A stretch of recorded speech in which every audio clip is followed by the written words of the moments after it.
cristiano evangélico. Empezó pues como una formación diferente para mí. Y ahí fue donde Dios permitió romper como esa tradición católica. Sí. Y ya pues mis padres, sobre todo mi mamá, que pues vivía en parroquias y todo este tema, ahora pues se congrega con nosotros en el lugar de su presencia. Mi padre pues la acompaña, pero pues les cuesta un poquito de trabajo también renunciar. Por eso que mi casa está rodeada de algunas obras de arte y pues tengo unos cuadros de Jesús muy lindos. Ahora más tarde les envío una foto de lo que es el Jesús que les contaba del siglo XV, pintaba en europeo de ojos azules. Vale. Porque, pues, bueno, hay un contexto, dice que el rey David tenía ojos de hermoso semblante. Parece ser que el rey David tenía ojos claros. Por tanto, algunos artistas lo han pintado con ojos claros, es por esta razón. Sin embargo, pues lo pintan de forma europea, ¿no? Como el hollywoodesco. Como nosotros, perfil griego. Así es. Sin embargo, lo hermoso que aprendemos esta noche es que Jesús era un hombre común y corriente. Dice que no tenía pues ninguna atractiva especial, sino para que lo deseáramos con el corazón. Eso es lo que nos enseña aquí el libro de Isaías. Entonces les decía que aquí donde dice despreciado y desechado entre los hombres, cuando Jesús empieza su ministerio y empieza a hacer estas obras y milagros tan prodigiosos delante de todo el pueblo de Israel y aún pues de los extranjeros que en las diferentes ciudades se entrecruzaban con nuestro Señor Jesucristo y empieza a hacer unos milagros tan poderosos. Los religiosos empezaron a sentir mucha envidia del ministerio de Jesús y empezaron a buscar la manera de desprestigiar esa obra que él estaba haciendo. Leyendo el comentario del pastor dice, el profeta ve por sentado el oído y el rechazo de la humanidad hacia el Mesías y siervo, que no solo sufrió abuso exterior, sino también profunda aflicción interior por la falta de gratitud y respuesta por parte de aquellos a quienes vino a salvar. Vamos a ir al libro de Mateo, capítulo 23, verso 37. Mateo, capítulo 23, verso 37.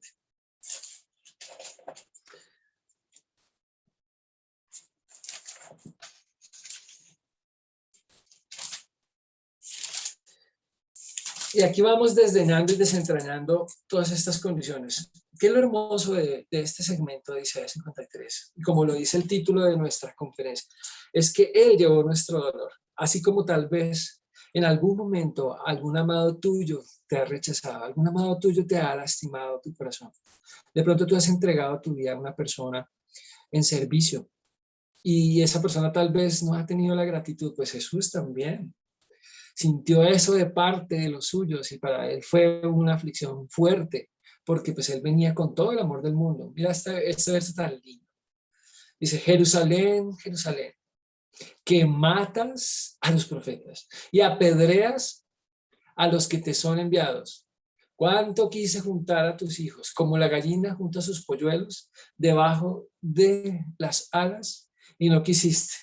Esa analogía tan hermosa y tan linda que hacen, no sé si ustedes han podido ver en una granja, como una gallinita pone esos polluelos debajo de sus alas, los cuida, los protege, y los polluelitos siguen a esta gallina. Hace este ejemplo lindo. Y ahí vemos el corazón tierno de nuestro Señor Jesucristo al enseñar, pues en esa época a sus discípulos, a sus seguidores. Y hoy nos enseña también con ternura y con amor estas disciplinas que el Señor permite a veces en nuestras vidas, o esas circunstancias difíciles por las que atravesamos, que nos obligan a voltear nuestra mirada hacia Jesús. Y ahí, en medio de pronto de esa corrección, encontramos la ternura de nuestro Señor Jesucristo. ¿Sí? Porque hay un contraste aquí fuerte. Está hablando de un tema muy serio. Porque todos los profetas, si cuando leemos toda la escritura encontramos cómo fueron asesinados los profetas por los reyes del mismo Israel y de Judá, que fueron las dos divisiones que vino después de los hijos de Salomón, o sea, Jeroboam, quien parte en dos naciones prácticamente, que queda Israel por un lado, el llamado Israel, que son 2 tribus, y las otras 10 tribus que quedan por Judá. Entonces, hay una división de los dos, del pueblo de Israel muy profunda que persiste y empieza el Señor a lidiar con estos profetas y con el mismo, con su pueblo amado.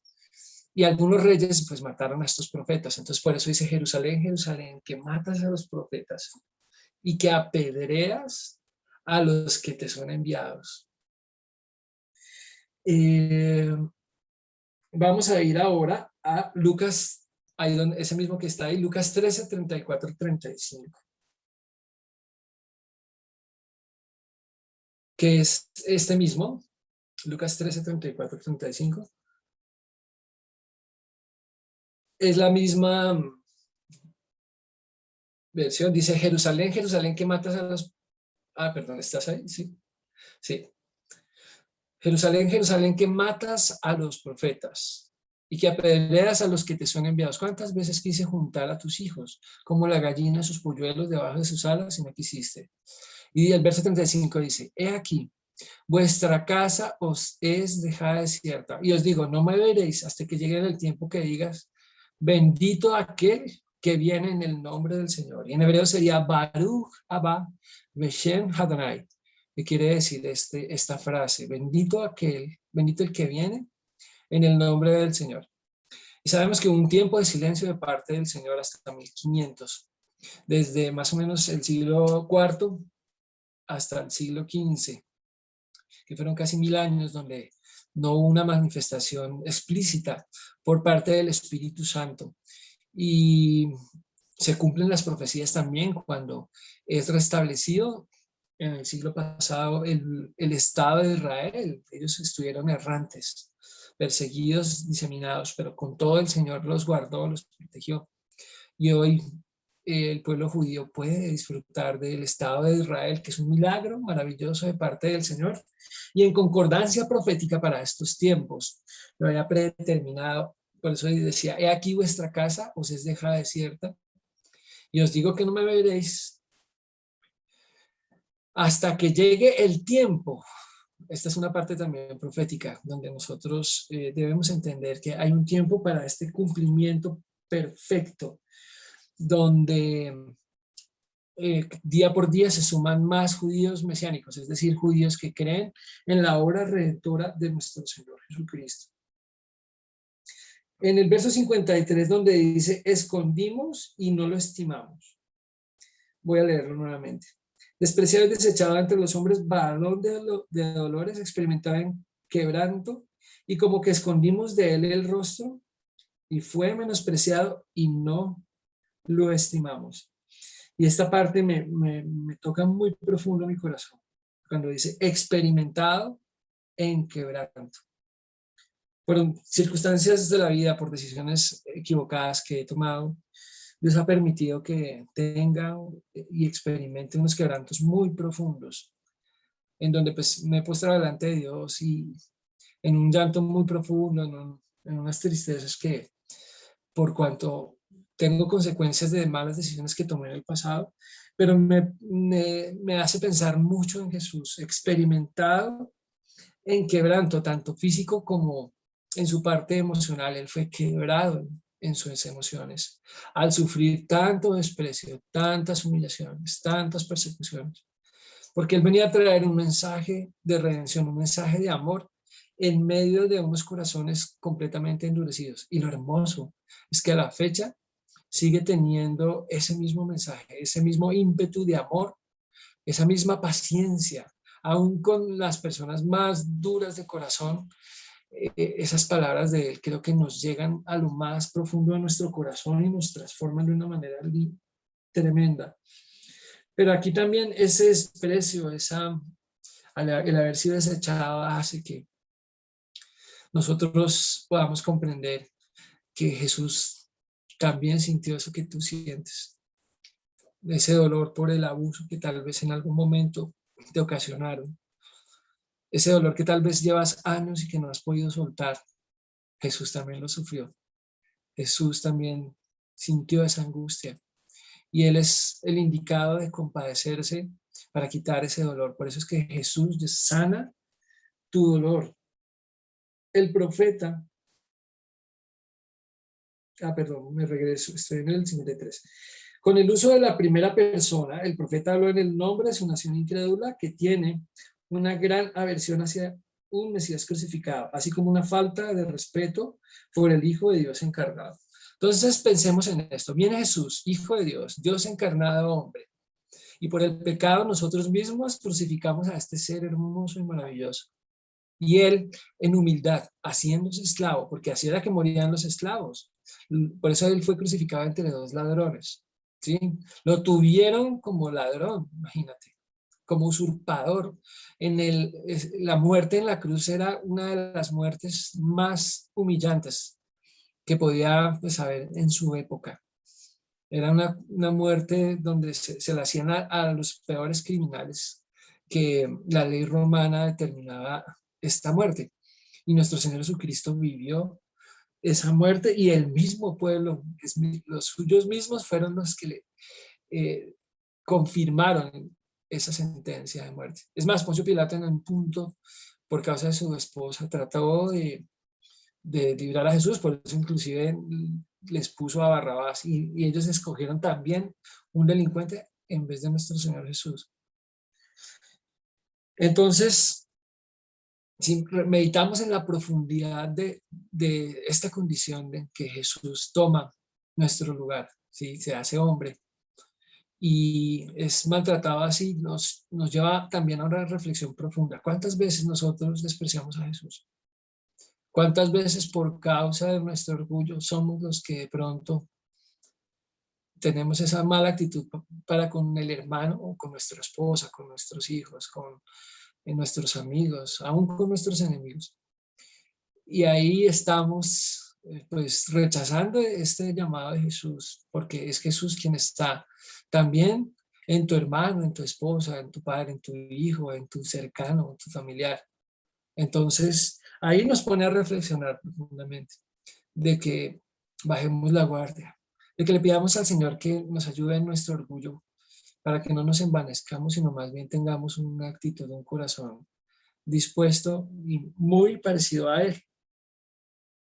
Vamos a leer ahora el verso 4 de Isaías 53. Ciertamente llevó Él nuestras enfermedades y sufrió nuestros dolores. Y nosotros le tuvimos por azotado, por herido de Dios y abatido. Aquí hay varios aspectos fundamentales y son ejes centrales también para que nosotros, cuando estemos evangelizando, cuando estemos consolando a un enfermo, de pronto que nos llaman a veces, a mí me ha tocado participar y compartir la palabra de Dios en personas que están a punto de fallecer, y es complicado. Y a veces uno se pregunta, uy, en la Biblia, ¿dónde encuentro un pasaje que me hable de enfermedad? Pues aquí en Isaías 53, verso 4. Ciertamente Él llevó nuestras enfermedades y sufrió nuestros dolores. Por eso este tema se llama Jesús sana tu dolor. Él comprende perfectamente cuando estás en esas condiciones de salud difíciles. Él comprende esos dolores, tanto los físicos como los del alma, y entendemos que están conectados unos con otros. Muchas veces las enfermedades, las raíces de algunas enfermedades se encuentran en las heridas emocionales. Por eso es tan importante que nosotros como hijos de Dios entendamos que la voluntad de Dios es que nosotros tengamos una sanidad total, tanto en la parte física como en la parte emocional. Y es importante entregar a Dios todas esas heridas del pasado para que no vengan enfermedades. Algunas raíces del cáncer están relacionadas con condiciones emocionales las cuales no hemos trabajado. Y la invitación de nuestro Señor Jesucristo es para que en nuestro tiempo con Dios, en nuestro lugar secreto, podamos entregar esas cargas, podamos entregar esas heridas, podamos escribir tal vez en una agenda, en un diario de oración con Dios, todas esas tristezas profundas. Y ahí tenemos el apoyo del Espíritu Santo, nuestro paracleto, nuestro ayudador, porque el Espíritu Santo viene y nos ayuda y Él va con nosotros a esos momentos duros de nuestra vida, donde fuimos humillados, donde fuimos abusados, donde fuimos también pisoteados, aún golpeados, los que de pronto tuvimos en alguna oportunidad el abuso físico, que es también tan complicado, inclusive el abuso sexual, que es algo terrible sobre un ser humano, cuando es usurpada su intimidad, cuando es tocado o indebidamente o en los casos extremos cuando ha sido violado. Entonces, eso causa en las personas unas tremendas heridas que por años y por años pueden estar generando mucho dolor, mucho sufrimiento, mucho estancamiento. Y el plan de Jesucristo es sanar estas heridas, ir a estos cuadros y decirte, cuando pasaste por ese momento, yo estaba contigo, yo te estaba abrazando, yo estaba viviendo y no permití que las cosas fueran a mayores, sino que yo estaba con mis alas protegiéndote, guardándote. Y cuando no comprendas de pronto esta situación, hoy Jesús te dice que Él sana, Él lleva tus enfermedades y sufre tus dolores. Dice, nosotros le tuvimos por azotado y por herido de Dios y abatido. Y esta es algo tremendo, abatido de Dios. Es Dios mismo cuando en su cualidad de hombre dice, Elí, Elí, lama sabactani, Dios mío, ¿por qué me has abandonado? Ahí en la condición de hombre es cuando Jesús exclama esa separación, siendo un hombre santo, un hombre recto, un hombre perfecto. Y ahí es cuando carga todo ese pecado. Por nosotros lo hizo pecado, dice la Escritura. El verso 4 dice, llevó y sufrió.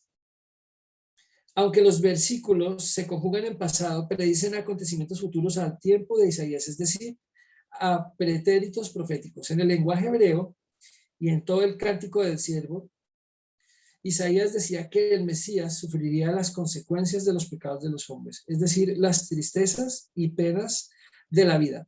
Es increíble que los mismos judíos que lo vieron morir pasaran que era castigado por Dios a causa de sus propios pecados. Mateo encontró un cumplimiento análogo de estas palabras en el ministerio de sanidad de Jesús. Vamos a ir a Mateo capítulo 8, versos 16 y 17. Mateo capítulo 8, versos 16 y 17 dice, y cuando llegó la noche, trajeron a él muchos endemoniados, y con la palabra echó fuera a los demonios, y sanó a todos los enfermos, para que se cumpliese lo dicho por el profeta Isaías cuando dijo, él mismo tomó nuestras enfermedades y llevó nuestras dolencias. Voy a darte en esta noche una revelación maravillosa, una revelación tan poderosa que tiene que animarte a ti como hijo e hija de Dios.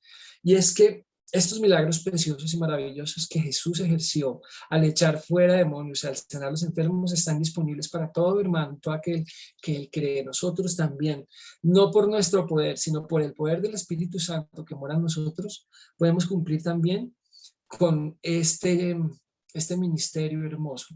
Y aquí lo que nos habla el profeta Isaías es cómo Él sanó a los mismos judíos, cómo Él echaba fuera también esos demonios. Naturalmente que es importante que un hijo de Dios se prepare, comprenda cómo se surte la guerra espiritual, que tenga sus tiempos de oración, que se guarde para Dios, que comprenda los niveles de autoridad que hay para que se enfrente pues a una situación de echar fuera un demonio. Pero tenemos ese legado de parte de nuestro Señor Jesucristo.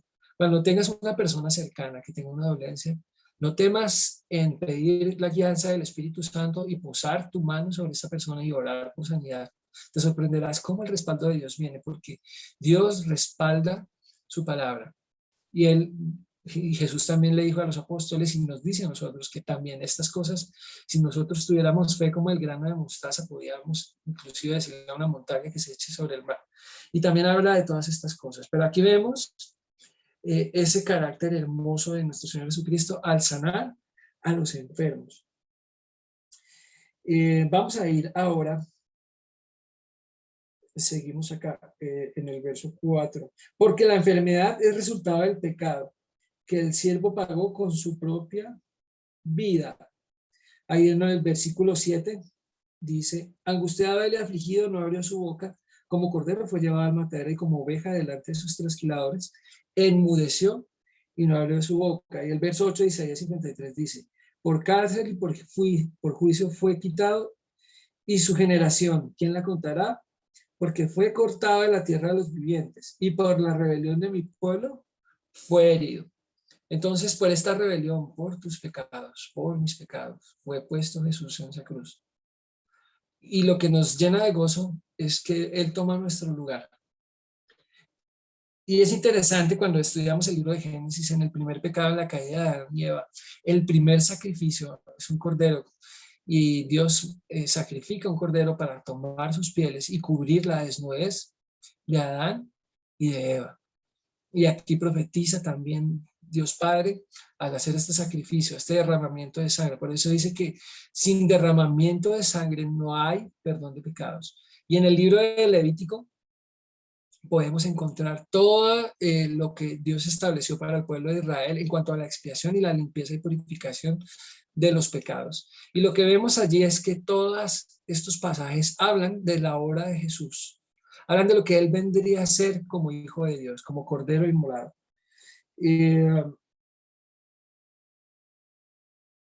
Vamos a ir a Primera de Pedro 2:24. Primera de Pedro 2:24. El libro de Primera de Pedro está muy cerca del final de la escritura. Primera de Pedro 2:24. Está antecitos del libro de Juan. La Biblia Dice, dice, lo tienes ahí. Quien llevó él mismo nuestros pecados en su cuerpo sobre el madero, para que nosotros, estando muertos a los pecados, vivamos a la justicia, y por cuya herida fuisteis sanados. Cada vez que avanzamos más en la profundización de Isaías 53, comprendemos el título de este conversatorio, y es Jesús sana tus heridas, ¿sí? Quien llevó nuestros pecados en su cuerpo sobre el madero, para que nosotros, estando muertos al pecado, y aquí hay dos dispensaciones maravillosas. La primera es la que hace el Espíritu Santo, que nos ayuda a morir al pecado, a morir a esos hábitos que no son convenientes. Pero aquí también hay una parte decisional donde nosotros, por medio del regalo del libre albedrío, ya escogemos no ser reiterativos en ese pecado. Aquí hay una gran luz para que tú puedas dejar estas conductas o estos pecados reiterativos. Cuando ya un pecado es reiterativo se llama iniquidad.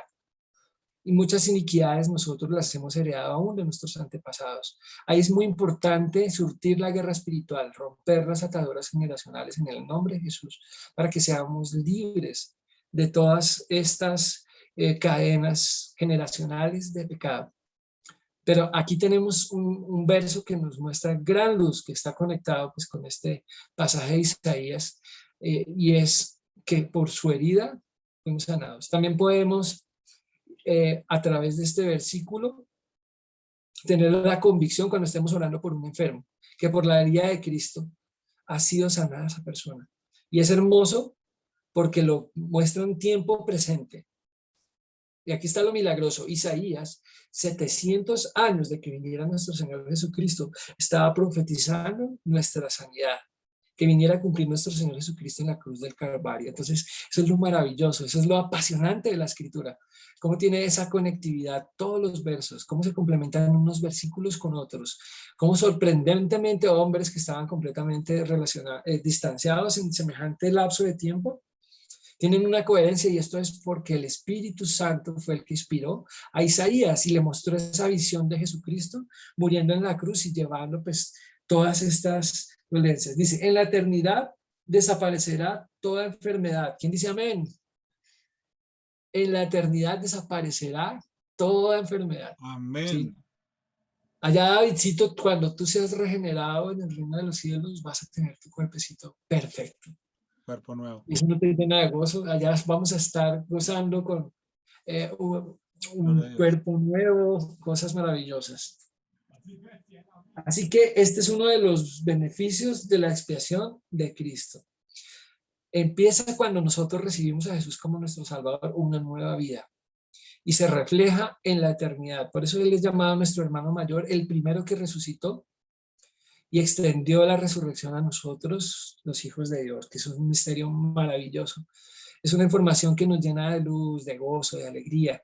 Por eso sabemos cuando uno era un hermano en la fe, nos gozamos en el sentido de que va al reino de los cielos. Y aquí es importante que tú como hijo de Dios, tú como hija de Dios, tengas esa convicción de salvación.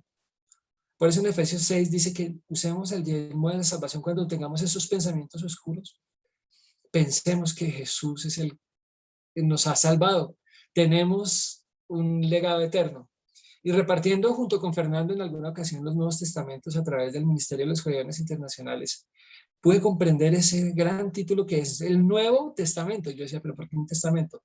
Un testamento te lo dan cuando te dan una herencia. ¿Sí?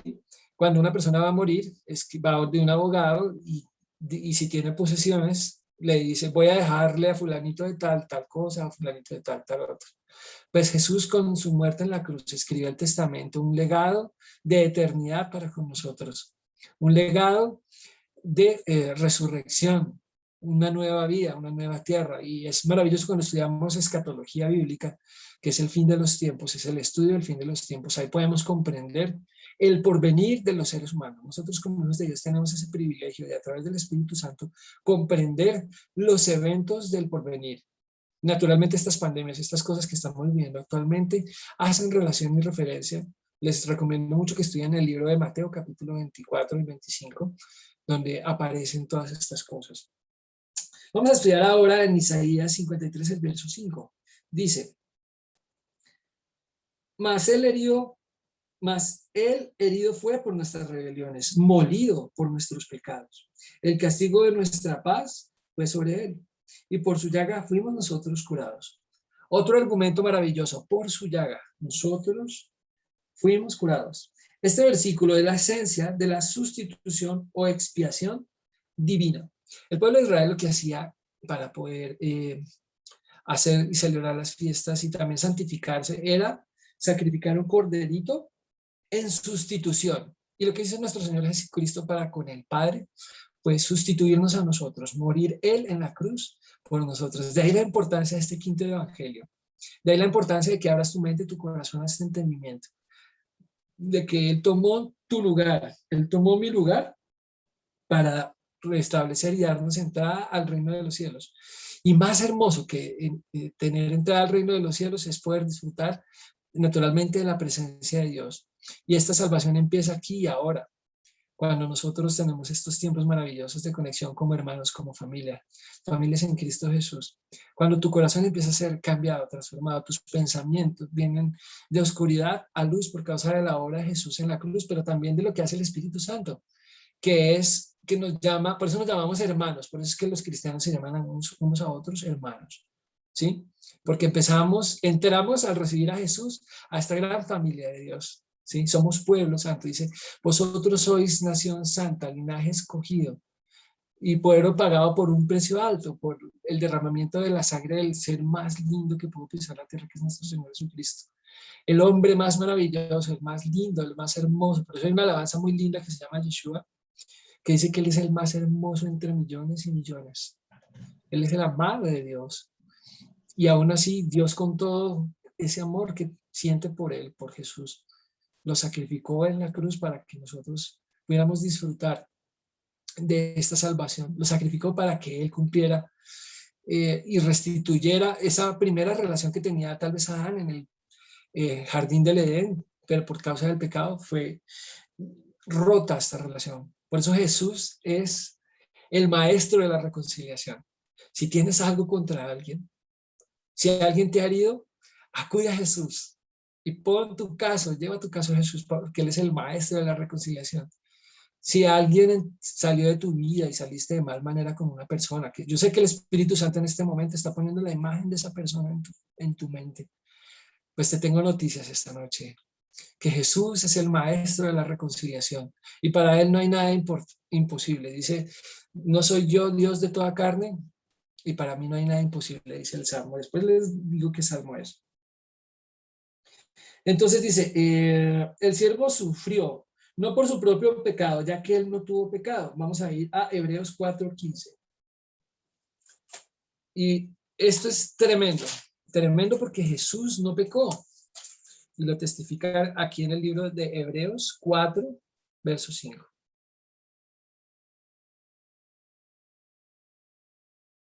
15. Vamos, ¿15, Richie? 4:15, perdón, 4:15. 15, aquí está.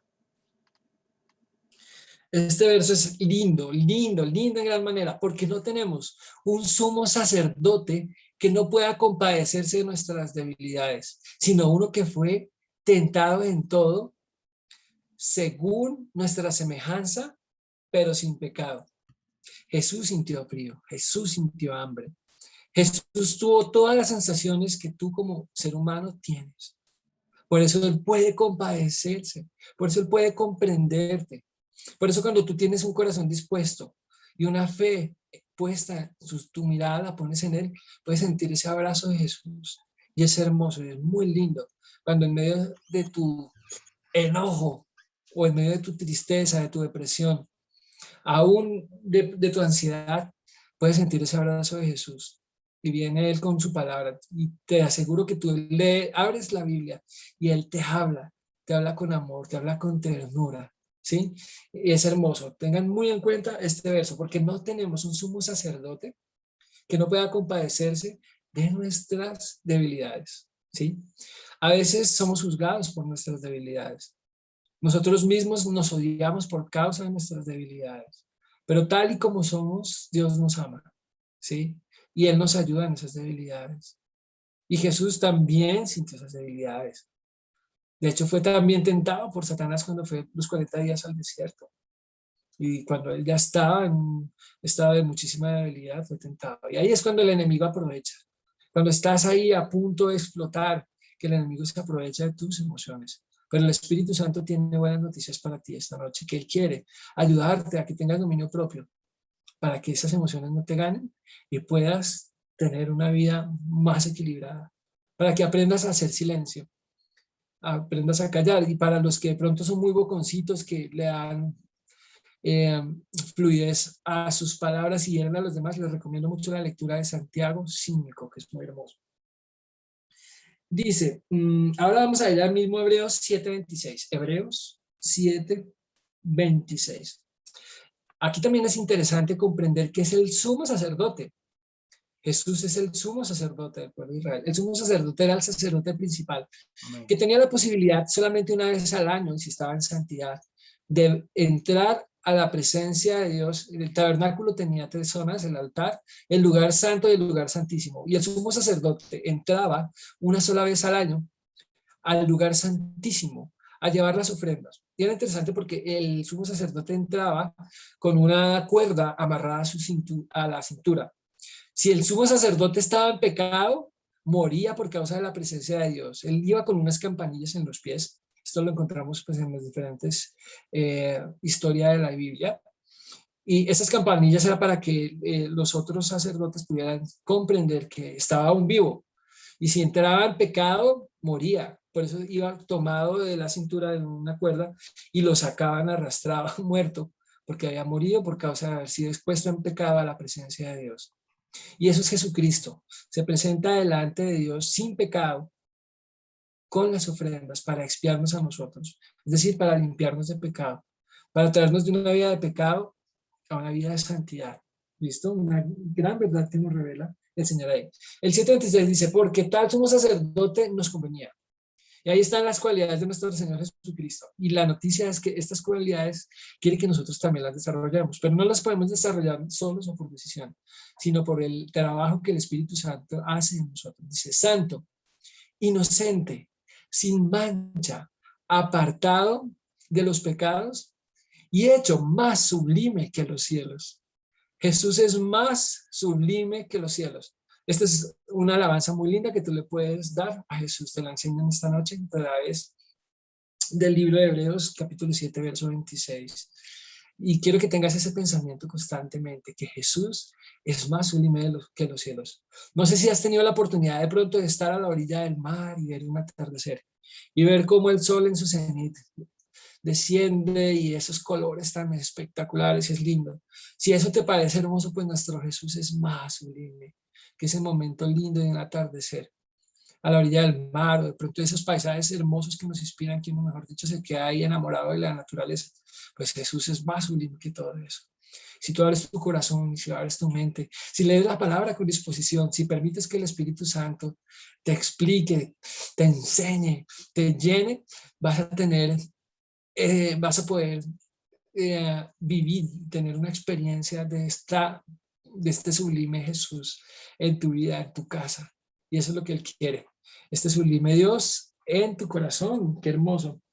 Bueno, sino como el sustituto perfecto por los pecadores. Aquí se recalca que Cristo es el recipiente sustitutivo de la ira de Dios a los pecadores. Vamos a ir a 2 Corintios 5:21. ¿Cómo vamos? ¿Están bien conectaditos? Amén. Bueno, 2 Corintios 5:21. Corintios. Sí, aquí estamos. Bien, Samuelito, me encanta escucharte.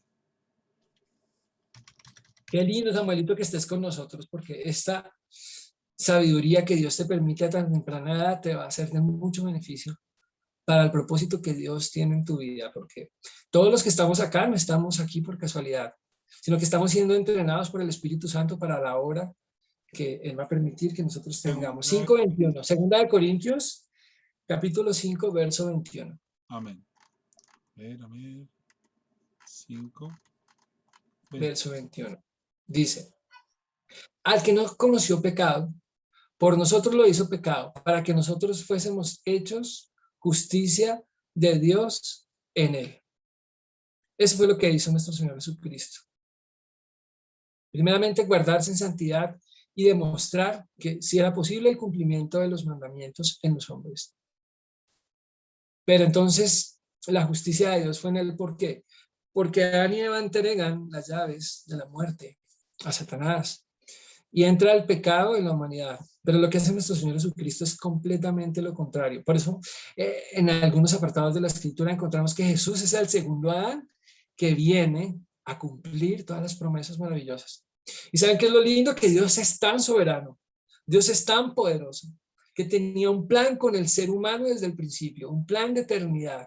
Pero ni siquiera el enemigo pudo coartar ese plan, sino que viene nuestro Señor Jesucristo a dar cumplimiento a ese plan de Dios, ¿sí?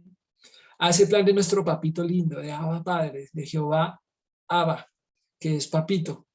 Así podemos nosotros por ahora, Jesús, acercarnos a Dios y decirle, Padre Celestial, papito hermoso, papito lindo, ¿sí? Y tener una relación de padre e hijo. Y los que somos padres acá comprendemos la profundidad de lo que eso significa. Y los que somos hijos también comprendemos cómo nosotros vemos a nuestra mamita, cómo nosotros vemos a nuestro papito con esa admiración, que a veces somos rebeldes para con ellos. Lo confesamos y pedimos perdón por eso en esta noche. Pero amamos a nuestros padres y esa relación es muy hermosa. Y esa misma relación es la que Jesús vino a restablecer entre el hombre y Dios. Amén. La relación de padre. Un minutico, Richie, un minutico. E hijo. Nos queda un minutico. Listo, búscanos si quieres Gálatas 1:3. Gálatas. Para que finalicemos ahí esa parte del 5. Y esto se está poniendo bueno, muy bueno. Ya ahorita te voy a que se pongan los cinturones porque vamos a apretar el acelerador y llegar pues, a la culminación del estudio de Isaías 53. Gracia y paz sean a Gálatas, de Dios, el Padre y de nuestro Señor Jesucristo. Esta es una palabra súper profunda. Gracia y paz sean a vosotros, de Dios el Padre y de nuestro Señor Jesucristo. Y vamos a desentrañar estas dos grandes verdades, gracia y paz. Vamos a empezar